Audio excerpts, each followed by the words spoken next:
আমার চ্যানেলে সকলকে স্বাগত। বাড়িতে পুজোর সময় এই ঘরটি আনা হয়েছিল, এখন আর কোনো কাজে লাগে না, তাই ভাবলাম এটা দিয়ে একটা কিছু তৈরি করি। প্রথমে এর ওপর সাদা রং করে নিয়েছি। সাদা রংটা শুকিয়ে গেলে এর ওপর গোল্ডেন ইয়েলো কালার করে নিচ্ছি। ঘটে রং করা কমপ্লিট হয়ে গেছে। এখন আমরা কিছু ইয়ারবার নিয়ে নেব। এই ইয়ারবারের মাথার দিকে যে তুলোর অংশটা রয়েছে সেটাকে কেটে নেব। এবার এই কাটা অংশগুলোকে একটু রং করে নিচ্ছি।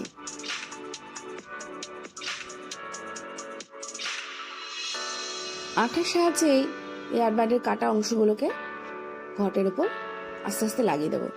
প্রথমে একটা ছোট্ট পাল বিড নিলাম, সেটাকে সেন্টারে লাগিয়ে নিলাম। এরপর ওই পাল বিডের চারিদিকে কিন্তু ইয়ারবাডগুলোকে আস্তে আস্তে আঠার সাহায্যে লাগিয়ে নেব।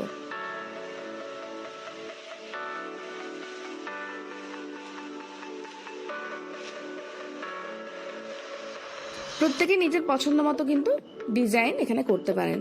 আমি একটা খুব সিম্পল একটা ফুলের ডিজাইন করেছি।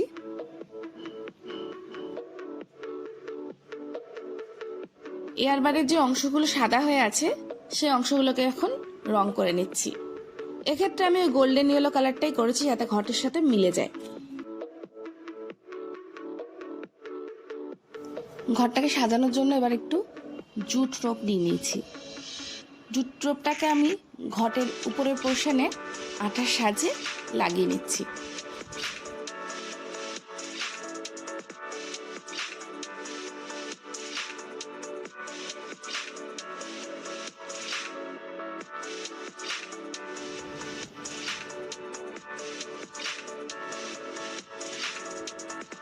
এবার একটা স্যাটিনের রোপ ও দুটো কাঠের বিড নিয়ে নেব। কাঠের বিডসগুলোকে স্যাটিন রোপের দু প্রান্তে লাগিয়ে নিচ্ছি। এবার এই স্যাটিন রোপকে ঘটের উপরের পোর্শনে যেখানে জুট রোপ লাগিয়েছি তার নিচে বেঁধে দেব।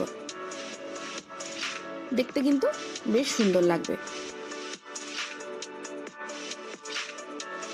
একদম শেষে কিন্তু 2 কোট বার্নিশ অ্যাপ্লাই করে নেবেন, না হলে আস্তে আস্তে কিন্তু কালার ফেড হতে পারে।